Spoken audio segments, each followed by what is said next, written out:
तो चलिए आज जो चैप्टर हम लोग स्टार्ट करने वाले हैं केमिस्ट्री का पहला चैप्टर, और इस चैप्टर का नाम जैसा कि आपको पिक्चर में दिख रहा होगा पीरियोडिक टेबल। जैसा कि एक नॉर्मल टेबल हम लोग पढ़ते हैं, घर में एक टेबल बनाते हैं, रूटीन बनाते हैं, या कुछ स्टूडेंट का ग्रुप बनाते हैं, बदमाश ग्रुप एक साइड, अच्छा ग्रुप एक साइड, टॉपर ग्रुप एक साइड।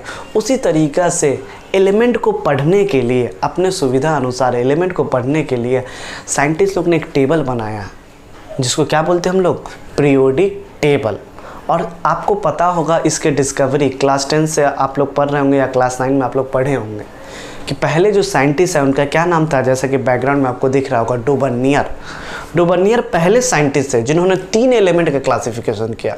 इन्होंने 3 एलिमेंट का ग्रुप बनाया। अब बोला तीनों एलिमेंट का कैरेक्टर सेम होगा, तो अभी सिलेबस में नहीं कि ड्रॉबैक क्या है, फेल क्या है। अब ये कहानी समझा रहे हैं, उसको समझिए, और जहाँ से क्वेश्चन आएगा उसको हम बताएंगे। तो which of the first scientist to element belong a 3 element classification, तो आंसर देना है डुबर्नियर जैसे फेल हुए, इसके बाद एक नए साइंटिस्ट आए, उन्होंने क्या किया, 8 एलिमेंट का कैरेक्टर बता दिया कि 8 एलिमेंट को एक साथ रखिएगा तो कुछ ना कुछ कैरेक्टर मैच करेगा। That is called Newland. आप लोग जानते होंगे लॉ ऑफ ऑक्टेव। उसके बाद सबसे फेमस साइंटिस्ट जिसका नाम क्या है, मेंडलीव। आप सुने होंगे मेंडलीव का नाम। इन्होंने टोटल 64 एलिमेंट को क्लासीफाई कर दिया।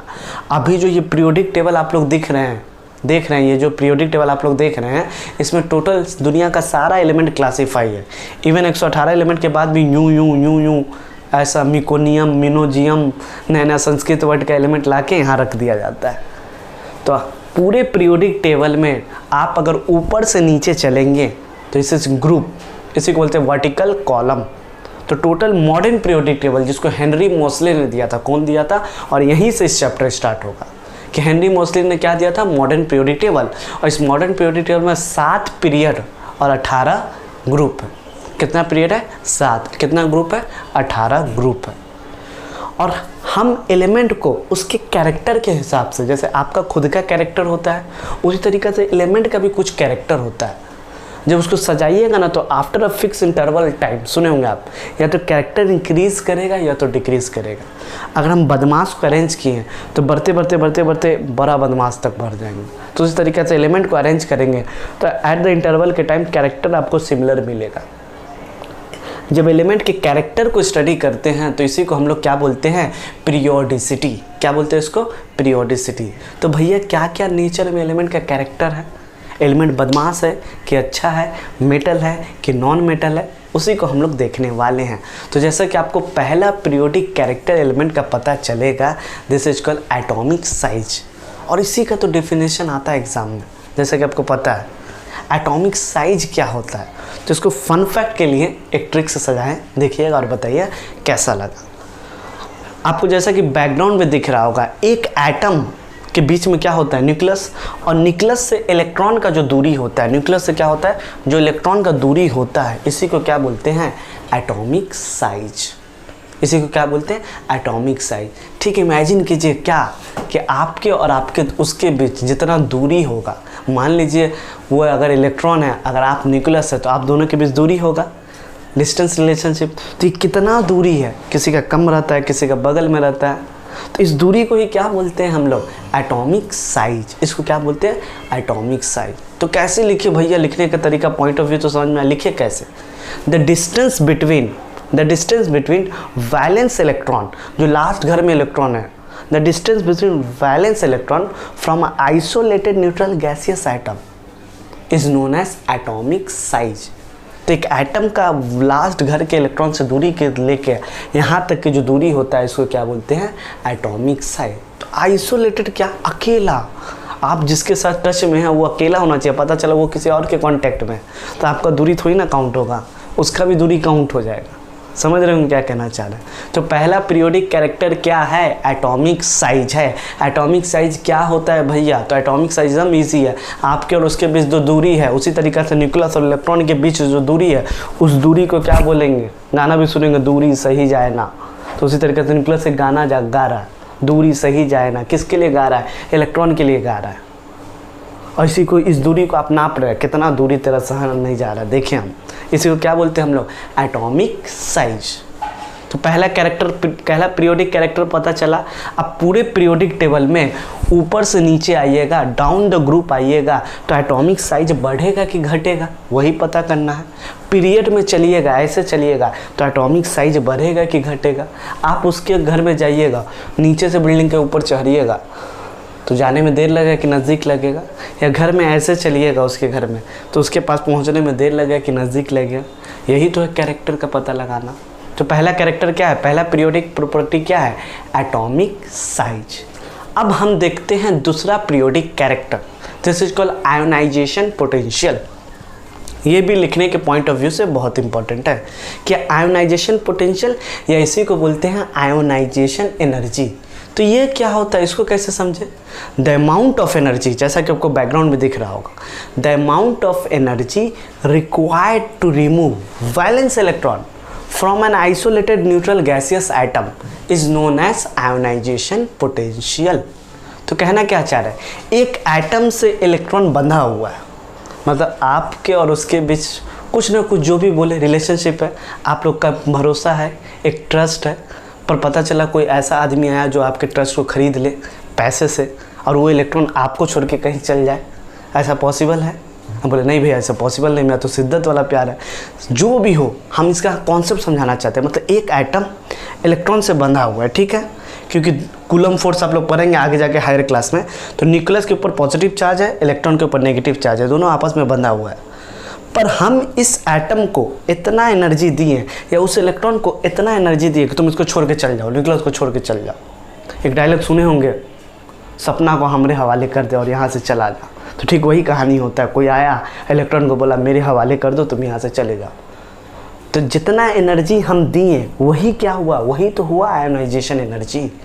The amount of energy required to remove valence electron. तो मतलब एक एटम से एक इलेक्ट्रॉन निकालने के लिए जितना एनर्जी हम देंगे इस एटम को कि इलेक्ट्रॉन निकल के चल जाए, उसी एनर्जी को क्या बोलेंगे, आयोनाइजेशन एनर्जी। अब वही कॉन्सेप्ट कि पीरियड में चलेंगे तो आयोनाइजेशन एनर्जी बढ़ेगा कि घटेगा, डाउन द ग्रुप चलेंगे तो आयोनाइजेशन एनर्जी बढ़ेगा कि घटेगा।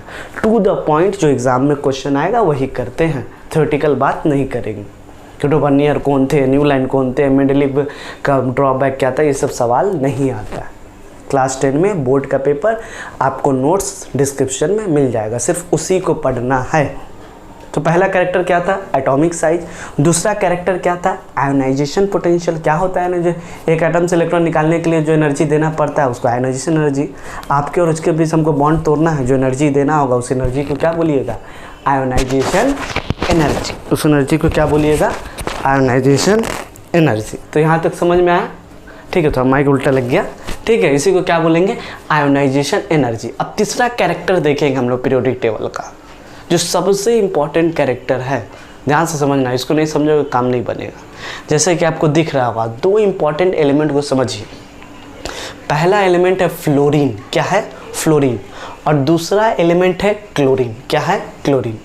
पहला एलिमेंट क्या बोले हम, फ्लोरीन, दूसरा क्या बोले, क्लोरीन। और इस दोनों के बीच कंपटीशन चलता है, क्या चलता है, कंपटीशन। दोनों किसी न किसी को अट्रैक्ट कर रहा है, जैसे आपका और आपका फ्रेंड किसी न किसी को अट्रैक्ट कर रहा है। पर कॉन्सेप्ट ये है कि एक एक्सेप्ट कर ले रहा है। मतलब आप कहना क्या चाह रहे, कहना ये चाह रहे फ्लोरीन बहुत बदमाश होता है। कैसे भैया, आपको कैसे पता चला ये एलिमेंट बदमाश होता है, विच of the highest electron negativity, answer देना फ्लोरीन। फ्लोरीन का सबसे ज़्यादा इलेक्ट्रॉन नेगेटिविटी होता है। अब इलेक्ट्रॉन नेगेटिविटी क्या होता है, तो ध्यान से देखिए, जैसे आपको बैकग्राउंड में दिख रहा होगा सलमान खान, अब साइड में आपको कौन दिख रहा होगा, कैटरीना कैफ। बहुत ज़्यादा अट्रैक्शन हुआ, पर एक्सेप्ट कौन किया, विकी कौशल। तो यही फ्लोरीन वाला हिसाब है। फ्लोरीन बहुत ज़्यादा अट्रैक्ट करता है, बहुत ज़्यादा। जब टाइम आता है तो उसको एक्सेप्ट नहीं कर पाता। ये फ्लोरीन के साथ केस है। तो आपसे क्वेश्चन आएगा, what are the electron negativity tendency, it is a process in which tendency to attract the electron. ये इलेक्ट्रॉन को खूब अट्रैक्ट करेगा, पर बोले एक्सेप्ट कर लो, नहीं कर पाया। सलमान खान खूब कैटरीना कैफ को अट्रैक्ट किया, पर एक्सेप्ट नहीं किया। ये क्या है, इलेक्ट्रॉन नेगेटिविटी है। अब वही कॉन्सेप्ट डाउन द ग्रुप क्या होगा, अलोंग द पीरियड क्या होगा, तो उसको पढ़ेंगे। अब दूसरा कॉन्सेप्ट देखते हैं, जैसा दिख रहा होगा आपको विवाह मूवी का, ये एकदम एक्सेप्ट करने के लिए बेचैन है। इसको क्या बोलते हैं, इलेक्ट्रॉन एफिनिटी, पानी की चाहत। किसका सबसे ज़्यादा पानी की चाहत होता है, तो आपको आंसर याद रखना होगा, क्लोरीन। क्लोरीन बड़ा अच्छा है, अट्रैक्ट भी करेंगे, एक्सेप्ट भी करेंगे। ये कौन करता है? क्लोरीन। तो which of the highest electron affinity, answer देना क्लोरीन। अब डेफिनेशन लिखने के लिए आया, tendency to accept the electron, tendency to attract the electron, जैसे कि आपको नोट्स में मिल जाएगा। तो अभी तक हम लोग कितना कैरेक्टर पढ़े? 4। पहला क्या? आपके और उसके बीच जो दूरी है, एटम और न्यूक्लियस और इलेक्ट्रॉन के बीच जो दूरी है उसको क्या बोलते हैं? Atomic size. एक एटम से इलेक्ट्रॉन निकालने के लिए जितना एनर्जी देंगे उसको क्या बोलेंगे? Ionization potential. फ्लोरीन बड़ा अट्रैक्ट कर रहा है, जब काम टाइम आया तो एक्सेप्ट ही नहीं किया। क्लोरीन अपना वादा का पक्का, अट्रैक्ट भी किया, एक्सेप्ट भी किया। एक विवाह ऐसा भी, तो वो कौन करता है? क्लोरीन। Salman boss, fluorine. तो यहाँ तक समझ में आया सबको? ये कॉन्सेप्ट क्लियर था, ठीक है। इसके बाद अगर हम क्या करेंगे तो एक कॉन्सेप्ट और जान के रखें, क्या? जितना अच्छा मेटल होगा, मेटल आप लोग पढ़े होंगे, मेटल किसको बोलते हैं, उतना अच्छा बेसिक ऑक्साइड होगा, और जितना अच्छा नॉन मेटल होगा उतना अच्छा एसिडिक ऑक्साइड होगा। यानी मेटल हमेशा बेसिक ऑक्साइड बनाता है, नॉन मेटल हमेशा एसिडिक ऑक्साइड बनाता है। तो यहाँ तक कॉन्सेप्ट क्लियर हुआ। तो आज इस चैप्टर में हम लोग क्या देखने वाले, इस चैप्टर में जो भी क्वेश्चन आया कुछ शॉर्ट ट्रिक से हम लोग सारा पढ़ के एक कॉन्सेप्ट में हम लोग हटा देंगे। तो चलिए स्टार्ट करते हैं हम लोग बोर्ड पे। सही बोले हो?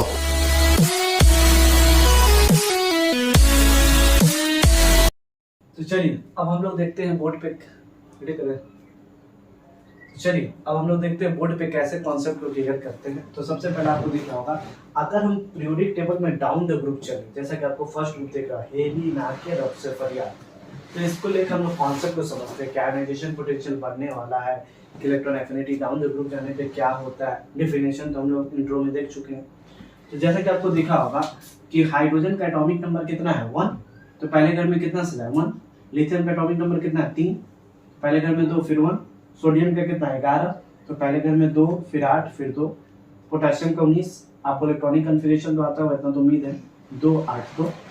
अब देखिए डाउन द ग्रुप आने पे क्या हो रहा है? पहले एक के शेल था, अब देखिए Ln, नंबर ऑफ शेल बढ़ रहा है, मतलब ग्रुप एक ही है। ध्यान से समझिए, हे, ली, ना, के, रब से फरियाद। अगर ये ग्रुप है, हम ऊपर से नीचे चलेंगे तो नंबर ऑफ शेल बढ़ेगा कि घटेगा? तो जैसे कि आपको दिख रहा होगा नंबर ऑफ शेल क्या हो रहा है, नीचे जा रहा है, तो नंबर ऑफ शेल क्या दिख रहा है? डिक्रीज दिख रहा है? नहीं, धीरे धीरे देखिए नंबर ऑफ शेल बढ़ रहा है, दूरी बढ़ रहा है, नंबर ऑफ घर बढ़ते जा रहा है, तो नंबर ऑफ शेल क्या होगा? इंक्रीज। तो while moving down the group number of shell increase, क्योंकि इलेक्ट्रॉन बढ़ते जाता है, घर बढ़ते जाएगा। 11 एटॉमिक नंबर तो पहले घर में 2 से जाएंगे, 2 से जाकर थोड़ी ना छोड़ देंगे। समझ में आ रहा होगा कॉन्सेप्ट। उसके बाद एटॉमिक साइज क्या होगा? अरे यार गजब बात, आप तो गजब बात करते हैं भैया। अगर जितना ज्यादा रूम होगा, देखो यहाँ एक ही रूम है, एक ही शेल, धीरे धीरे शेल बढ़ रहा है, तो जितना ज्यादा रूम होगा उतना ज्यादा घर बड़ा होगा। तो जैसे जैसे डाउन द ग्रुप आते हैं, एटॉमिक साइज देखो, यहाँ और यहाँ के बीच का दूरी देखो, यहाँ और यहाँ का बीच का दूरी देखो, यहाँ एटॉमिक साइज को तो बोलते हैं न्यूक्लियस और लार्ज घर के इलेक्ट्रॉन की दूरी को, यहाँ जैसे जैसे नीचे आ रहे हैं नंबर ऑफ शेल इंक्रीज कर रहा है, नंबर ऑफ शेल इंक्रीज कर रहा है, तो क्या होगा? एटॉम का साइज भी बढ़ेगा। तो एटॉमिक साइज क्या होगा? इंक्रीज। तो while moving down the group number of shell increase, number of shell increase करने से एटॉमिक साइज इंक्रीज करता है। आपके घर में रूम ज्यादा होगा तो घर भी बड़ा होगा। Concept clear? अब सुनना, आयोनाइजेशन पोटेंशियल जब ऊपर से नीचे आएंगे तो नंबर ऑफ शेल भी इंक्रीज करेगा, जब ऊपर से नीचे आएंगे तो एटॉमिक साइज भी इंक्रीज करेगा। अब देखना, आयोनाइजेशन पोटेंशियल किसको बोलते हैं? ये न्यूक्लियस से पॉजिटिव चार्ज है और ये इलेक्ट्रॉन है, दोनों आपस में बंधे हुए हैं। अब हम इसको इलेक्ट्रॉन को इतना एनर्जी दिए कि इलेक्ट्रॉन छोड़ के भाग गया न्यूक्लियस को, जा बेवफा जा, ठीक है। तो इतना एनर्जी दिए कि इलेक्ट्रॉन छोड़ के भाग गया, सही बात है। हाँ, तो इस एनर्जी को क्या बोलते हैं? Ionisation energy, ionisation potential. अब तुम बताओ कहाँ पे इलेक्ट्रॉन एकदम स्ट्रॉन्ग बंधा हुआ है, कहाँ पर? अगर यहाँ देखें तो इलेक्ट्रॉन बहुत नजदीक में है, दोनों के बीच बॉन्डिंग हार्ड है। अगर आपके और आपके बीच बॉन्डिंग हार्ड है तो फिर कोई सऊदी में तो उससे क्या मतलब है हमको? यहाँ हम किसी पोक कर सकते हैं, कहना क्या चाहिए भैया? यहाँ इलेक्ट्रॉन देखो, यहाँ देखो, यहाँ एनर्जी हल्का देंगे इलेक्ट्रॉन आराम से लूज हो जाएगा, और यहाँ देखो इलेक्ट्रॉन एकदम नजदीक में, हमको ज्यादा आयोनाइजेशन एनर्जी देना होगा, जबकि यहाँ हमको कम आयोनाइजेशन एनर्जी से काम हो जाएगा। तो जैसे जैसे नीचे आते हैं तो दूरी बढ़ता है, दूरी बढ़ने के कारण आपको फायदा मिलता है, आप कम आयोनाइजेशन एनर्जी से भी काम कर सकते हैं। तो ऊपर में आयनाइजेशन एनर्जी ज़्यादा देना पड़ा, जैसे जैसे नीचे आ रहा है इलेक्ट्रॉन का दूरी है तो हल्का आयनाइजेशन एनर्जी देने से इलेक्ट्रॉन मूव कर सकता है। आयनाइजेशन एनर्जी इंक्रीज की डिक्रीज, डिक्रीज, याद रखना, इसको मिटा दे रहे हैं, ठीक है। आयनाइजेशन एनर्जी क्या होगा, डिक्रीज होगा। यहाँ पे कॉन्सेप्ट क्लियर। तो जैसे जैसे नीचे आएंगे नंबर ऑफ शेल इंक्रीज करेगा, एटम का साइज बढ़ेगा तो आयनाइजेशन पोटेंशियल डिक्रीज होगा। अब डाउन द ग्रुप आने पे इलेक्ट्रॉन एफिनिटी, पाने की चाहत क्या होगा। अब तुम बताओ इलेक्ट्रॉन यहाँ कितना दूर में, न्यूक्लियस को कोई मतलब है मतलब उतना मतलब नहीं है, पर यहाँ देखो चाहत ज्यादा है, धीरे धीरे इलेक्ट्रॉन दूर जा रहा है। अरे आपके पास थी बंदी तो ठीक था, अब कहीं और चले तो आपको क्या मतलब। तो उसी तरीके से इलेक्ट्रॉन पास में तो एनर्जी ज्यादा है, इलेक्ट्रॉन दूर जा रहा है तो धीरे धीरे क्या हो रहा है, इलेक्ट्रॉन एफिनिटी भी क्या होगा, डिक्रीज। याद रखना, नंबर डाउन द ग्रुप जाने पे नंबर ऑफ सेल एटम का साइज इंक्रीज करता है और ये दोनों डिक्रीज करता है। इलेक्ट्रॉन नेगेटिविटी क्या होगा, तो इलेक्ट्रॉन नेगेटिविटी अगर आप ध्यान से देखें कहाँ पे अट्रैक्ट ज्यादा होगा, फिर वही इलेक्ट्रॉन आगे तो अट्रैक्ट ज्यादा करेगा, दूर में तो उसको कोई मतलब नहीं है, तो ये भी क्या होगा, डिक्रीज। अब देखो मेटालिक कैरेक्टर, मेटल किसको बोलते हैं, जो इलेक्ट्रॉन को इजीली लूज कर दे।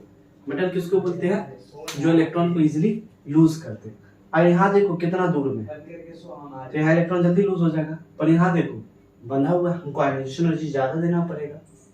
यहाँ देखो आयनाइजेशन एनर्जी कम देने से काम चल जाएगा। तो जैसे जैसे नीचे जाते हैं मेटालिक कैरेक्टर क्या होता है, इंक्रीज। देखना जितना अच्छा मेटल होगा उतना अच्छा बेसिक ऑक्साइड होगा, तो ये भी क्या होगा, इंक्रीज। बेस जानते हैं ना, जिसमें O हो जिसमें OH हो। अब मेटालिक कैरेक्टर इंक्रीज तो नॉन मेटालिक कैरेक्टर जैसे उसका उल्टा होता है, तो आप लिख लीजिए डिक्रीज।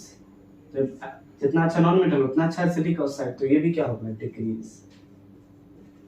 तो करना क्या, करना कुछ नहीं, आपको 3 चीज यहाँ से याद रखना है, इसको भूलना नहीं। डाउन द ग्रुप जाने पे आयनाइजेशन पोटेंशियल घटता है, इलेक्ट्रॉन एफिनिटी घटता है, इलेक्ट्रॉन नेगेटिविटी भी घटता है। याद करना तो भी याद कर लीजिए। तो जैसे जैसे नीचे आइएगा, जैसे जैसे एक बार रिपीट कीजिए, बोरिंग रिपीटेशन, जैसे जैसे नीचे आइएगा नंबर ऑफ शेल बढ़ेगा, नंबर ऑफ शेल बढ़ेगा तो एटम का दूरी बढ़ेगा, अगर दूरी बढ़ेगा तो इलेक्ट्रॉन को कोई मतलब ही नहीं है, तो ऊपर में इलेक्ट्रॉन एकदम अट्रैक्ट करके बैठा होता है, एनर्जी ज्यादा देना पड़ेगा। नीचे वाला एकदम दूर में है तो एनर्जी कम देना पड़ेगा, ऊपर में ज्यादा दिए नीचे वो कम, तो डिक्रीज हुआ। टेंडेंसी टू अट्रैक्ट, इलेक्ट्रॉन बहुत दूर में तो अट्रैक्ट नहीं करेंगे, फिर डिक्रीज हुआ। पानी की चाहत फिर कम हो गया। मेटालिक जो इलेक्ट्रॉन को इजीली लूज है, अब दूर में है तो हम इजीली लूज कर देंगे, जाओ हमको तुमसे कोई मतलब नहीं। That is called metallic character.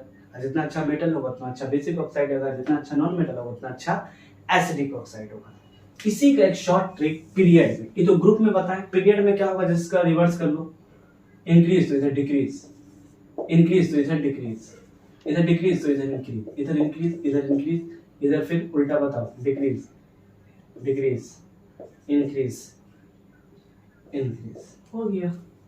एकदम शॉर्ट में पीरियोडिक टेबल आपको समझा दी। कैसे हो वो भैया, तो आप जानते हो न्यूक्लियर चार्ज यहाँ पे आता है, न्यूक्लियर चार्ज ज्यादा अट्रैक्ट करता है। नंबर ऑफ सेल क्या होता है, यहाँ पे इंक्रीज होता है कि डिक्रीज होता है, तो आपको पता होगा यहाँ पे नंबर ऑफ शेल यहाँ रिमेन सेम रहेगा, रिमेन सेम। एटॉमिक साइज क्या करेगा, डिक्रीज। कैसे भैया, एक शॉर्ट बता दे रहे हैं, यहीं पे देखो ध्यान से देखते जाना। सोडियम मैग्नीशियम एल्युमिनियम को लेकर समझा है, 11 12 13। घर सजाओ 2 8 1, इसका सजाओ 2 8 2, इसका सजाओ 2 8 3। KLM तो नंबर ऑफ शेल तो रिमेन कांस्टेंट है। नंबर ऑफ सेल जैसे यहाँ ग्रुप में बढ़ता है तो वैसे पीरियड में तो नहीं बढ़ रहा है। सोडियम मैग्नीशियम एल्युमिनियम में जा रहा है, फिर भी साइज डिक्रीज कर रहा है ड्यू टू न्यूक्लियर चार्ज। यहाँ 13 प्रोटॉन टानेगा इलेक्ट्रॉन को, जबकि यहाँ 11, तो कहाँ जल्दी टानेगा, यहाँ जल्दी टानेगा तो साइज छोटा होगा। तो पहले साइज क्या था, बड़ा था, तो पहले साइज बड़ा था, छोटा हो रहा है, तो क्या हो रहा है, डिक्रीज लिखिए। तो यहाँ तक कॉन्सेप्ट क्लियर है सबको। एकदम शॉर्ट फास्टेस्ट रिवीजन था, एकदम इजी में था, जिसको हम कॉन्सेप्ट समझे। तो आप एक बात याद रखिए, अगर ग्रुप में चलिएगा तो नंबर ऑफ शेल इंक्रीज करता है, एटॉमिक साइज इंक्रीज करता है, बाकी तीनों डिक्रीज करता है, IEE। उसके बाद मेटालिक कैरेक्टर इंक्रीज करता है, तो ऐसे बेसिक ऑक्साइड भी इंक्रीज करेगा, और मेटालिक कैरेक्टर इंक्रीज करता है तो नॉन मेटालिक कैरेक्टर डिक्रीज करेगा, तो एसिडिक ऑक्साइड भी डिक्रीज करेगा। जैसे उसका उल्टा रिवर्स करते हैं, नंबर ऑफ शेल रिमेन से बनाता है, बाकी जो भी ग्रुप में आप पढ़े जैसे उसका रिवर्स कर लीजिए। रीजन आता नहीं है अभी, इसलिए एक शॉर्ट ट्रिक में बताया। रीजन आता तो हम पूरे अच्छे से पीरियड ग्रुप सब कुछ समझाते कि न्यूक्लियर चार्ज क्या होता है क्या नहीं होता। तो यहाँ तक आपको सब कुछ समझ में आया। अगर कुछ भी डाउट हो तो कमेंट सेक्शन में जरूर बताइएगा, और इस चैप्टर का 10 ईयर लेवल पे नोट्स डिस्क्रिप्शन के अंदर मिल जाएगा। तो तब तक के लिए पढ़ते रहिए। All the best.